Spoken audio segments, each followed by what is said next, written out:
জামালপুরে বৃষ্টি না হওয়ায় রোপা আমন ধানে দিতে হচ্ছে বাড়তি সেচ। এতে বিঘা প্রতি বাড়তি খরচ হচ্ছে 4 থেকে 5 হাজার টাকা। কোথাও আবার প্রখর রোদে ধানের ক্ষেত ফেটে চৌচির হয়ে মারা যাচ্ছে গাছ। জামালপুর থেকে বিস্তারিত জানিয়েছেন সহকর্মী জুয়েল রানা।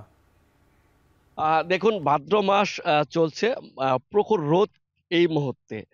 বৃষ্টির দেখা নেই। কৃষক অনেকটা বিপাকে পড়েছে এবং শঙ্কার মধ্য দিয়ে যাচ্ছে। যেহেতু কৃষকের মাঠে মাঠে সোনালী ফসল এই মুহূর্তে দোল খাচ্ছে।